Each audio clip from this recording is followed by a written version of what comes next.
या मंत्री महोदयांना काही सूचना अध्यक्ष महाराज करणार आहे। मग एका गोष्टीचं थोडंसं खंतही आहे अध्यक्ष महाराज। आता ही खंत व्यक्त करताना माझी मोठी अडचण होते। मी काही बोललो की टीव्ही चॅनल वाले आपलं दाखवतात घरचा अहेर करता, आजकाल पत्रिकेत अहेर आणू नये, अहेर स्वीकारल्या जाणार नाही असं लिहून येतं। मी काही बोललो की मग ते म्हणतात की मंत्री केलं नाही म्हणून नाराज आहे। खरं तर ते गाणं मला आवडते, कारण आमचे नेते ज्यांच्यावर मी मनापासून प्रेम करतो ते नितीन गडकरींचं नेहमीच एकदम मस्त गाणं ते गुणगुणतात की तुझसे नाराज नहीं जिंदगी हैरान हूं मैं, तेरे मासूम सवालों से परेशान हूं मैं। कधी कधी जेव्हा पत्रकार विचारतात की तुम्ही नाराज आहे का, तेरे मासूम सवालों से परेशान हूं मैं। शेवटी आम्ही या सभागृहात अध्यक्ष महाराज कोणत्या पदावर जाण्यासाठी आलो नाही। निवडणूक जिंकणे हे आमच्या आयुष्यातलं लक्ष्य नाही। आमच्या मतदारसंघाच्या दीनदुर्बल, शोषित, पीडित, अंध, अपंग, निराधार सह्याचं मन जिंकणं, यासाठी अध्यक्ष महाराज आम्ही इथं मुद्दे मांडतो। मी माननीय उपमुख्यमंत्र्यांच्या लक्षात आणून देऊ की खरं तर काय लक्ष दिलं पाहिजे। आज राज्याचं उत्पन्न वाढू शकतं, महत्तम संसाधनाचा उपयोग करता येतो। आता साधं स्टेट ओन टॅक्स रेव्हेन्यू, स्वतःचा कर महसूल कमी झाला आहे, मग त्याच्यावर आपल्याला लक्ष द्यावं लागेल। 2017-18 मध्ये आपला स्वतःचा कर महसूल जास्त होता, आता थोडा कमी झाला आहे।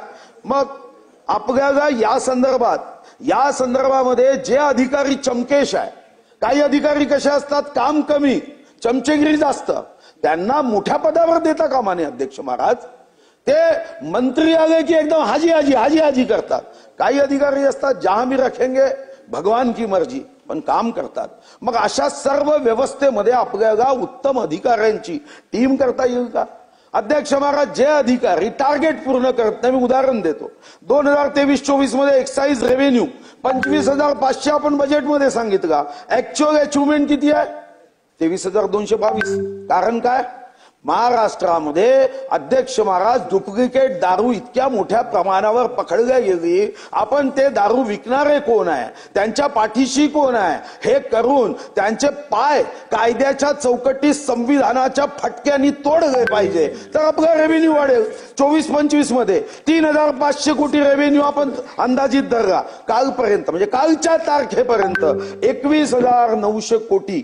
अध्यक्ष महाराज याकडे लक्ष दिलं पाहिजे। भाजीमध्ये मीठ वाचवून त्यामध्ये काटकसर करून त्याच्यामध्ये आपल्याला कोणताही अध्यक्ष महाराज फायदा होत नाही। मग माझी मागणी आहे, अरे डेअरिंग करा, काय घाबरता कर्जमुक्ती देण्यासाठी अध्यक्ष महाराज? ही कर्जमुक्ती देण्याची आवश्यकता आहे आणि मी हे सांगू शकतो। काय कर्जमुक्तीची रक्कम येणार आहे? 20,000 कोटी। अध्यक्ष महाराज मी तुमच्या माहिती करता सांगतो की वेतनावर आपण किती खर्च करतो अध्यक्ष महाराज?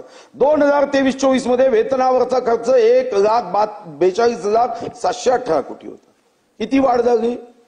2024-25 मध्ये त्याच्यामध्ये वाढ झाली 16,316 कोटींनी आणि खर्च झाला 1,59,034 कोटी। आता 25-26 मध्ये किती वाढ केली? 1,72,760 कोटी, म्हणजे 13,726 कोटीची। निवृत्ती वेतनात किती वाढ झाली 2 वर्षात? 13,565 कोटी।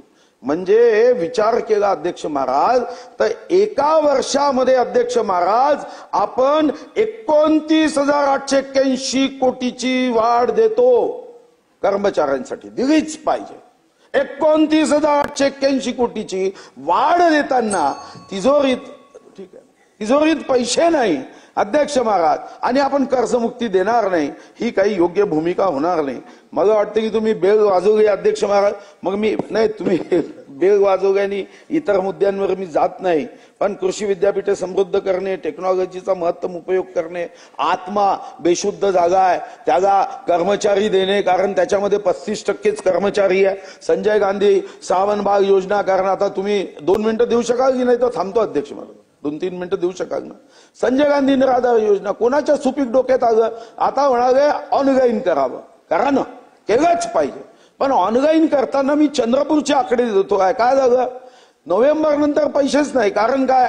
तर आता अध्यक्ष महाराज 88,655 पैकी जानेवारी मध्ये ऑनलाईन फक्त 56,000 सक्सेस झालं। कोणासाठी ही योजना? निराधार, विधवा, परित्यक्त्या, घटस्फोटिता यांच्यासाठी ही योजना आहे। अजून 56,422 लोकांची नाही। ते लहानपणी तुम्ही गाणं ऐकलं असेल, चाहे लाख करो तुम पूजा, तीर्थ करो हजार, दिन दुखी को ठुकराया तो सब कुछ है बेकार, गरीबों की सुनो वो तुम्हारी सुनेगा, तुम 1 पैसा दोगे 10 लाख देगा. अध्यक्ष महाराज निराधार योजनेचं अनुदान देत नाही. तुम्ही आता मग घंटी वाजवल्यामुळे माझ्या नावातच तशी घंटी आहे. ठीक आहे, वैधानिक विकास मंडळ का होत नाही अध्यक्ष महाराज? मी पत्र घेतलं अध्यक्ष महाराज, या पत्रामध्ये वैधानिक विकास मंडळ मध्ये विदर्भ म्हणजे वसाहत आहे का आमची अध्यक्ष महाराज? तुम्ही विदर्भामध्ये जो विभाजित निधी आणि त्याच्यावर आता वैधानिक विकास मंडळच नाही.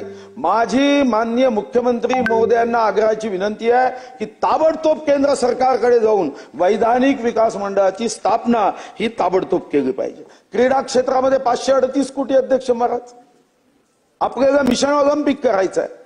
खरं तर मी माझं मागणी पत्र हे सचिवांना आपल्या अर्थमंत्री महोदय दिलं होतं, पण त्यातलं एकही मुद्दा आला नाही अध्यक्ष महाराज. काय मागितलं अध्यक्ष महाराज आम्ही? अध्यक्ष महाराज, यामध्ये आपल्याला अभिमान वाटावा.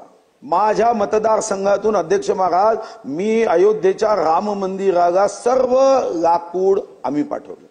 संसदेमध्ये कोणताही खासदार कोणत्याही रंगाचा, पक्षाचा, पंथाचा, जातीचा, धर्माचा असू द्या, संसद भवनाचा प्रत्येक दरवाजा, मी जाऊ शकलो नाही त्या दरवाजातून, पण दरवाजा मात्र आम्ही तयार केला. पीएमओ ऑफिस हे पूर्णपणे आम्ही तयार करतोय. काय मागणी केली? एक 10 एकर जागा आम्ही घेतली. Furniture FIDC furniture industrial development corporation, forest industrial 75 कोटी मागितले. अधिकाऱ्यांनी दिलेच नाही अध्यक्ष महाराज. का नाही दिले? तुम्ही जर हे दिलं असतं तर आम्ही 500-500 कोटीचा एक्सपोर्ट फर्निचरचा केला असता आम्ही, पण नाही दिले अध्यक्ष महाराज. तुम्ही एकीकडे गडचिरोलीला 500 कोटी रुपये रस्त्यासाठी दिले, बाकीच्यांना दिले नाही. निश्चितपणे दिलं पाहिजे, पण 500 कोटी देताना तिथं स्किल वर्कर लागण्यासाठी मुलगा पॉलिटेक्निकचं पत्र दिलं, आलंच नाही. मिशन ऑलिम्पिक आलं नाही. अध्यक्ष महाराज, इकडे पर्यटनासाठी 10 वर्षासाठी आपण 1 लाख कोटीची घोषणा केली. ताडोबा हे आंतरराष्ट्रीय पर्यटन क्षेत्र अध्यक्ष महाराज आता केलं नाही. आणि अध्यक्ष महाराज, हे खरं आहे की महाराष्ट्र थांबणार नाही, पण यासाठी काही गोष्टींकडे मी लक्ष वेधू इच्छितो. आपण निश्चितपणे आपण इन्व्हेस्टमेंट आणली अध्यक्ष महाराज. माझ्या 2 स्पेशल अध्यक्ष महाराज विनंती आहे की तुम्ही सांगितलं की 15,72,654 कोटी रुपयाची गुंतवणूक होणार आहे. यासाठी 16 लाख रोजगार निर्मिती होईल. मी माहिती घ्यायला गेलो अध्यक्ष महाराज की 16 लाख रोजगारामध्ये माझा चंद्रपूर, गडचिरोली, भंडारा, गोंदिया यांना तसं मला स्किल द्यायचं आहे. ते म्हणाले अजून 16 लाखामध्ये कोणत्या कोणत्या सेक्टरमध्ये हा रोजगार आहे माहीतच नाही. माझी विनंती आहे की याच्यामध्ये तुम्ही हा रोजगार जो तुम्ही देणार आहात यामध्ये सांगा ना, डिप्लोमा होल्डर किती आहे, मेकॅनिकल इंजिनियर किती आहे, सिव्हिल इंजिनियर किती आहे, त्यामध्ये आपल्याला अध्यक्ष महाराज किती ग्रॅज्युएट लागणार आहे, किती चार्टर्ड अकाउंटंट लागणार आहे, किती ITI लागणार आहे. अध्यक्ष महाराज ते मात्र दिलं नाही.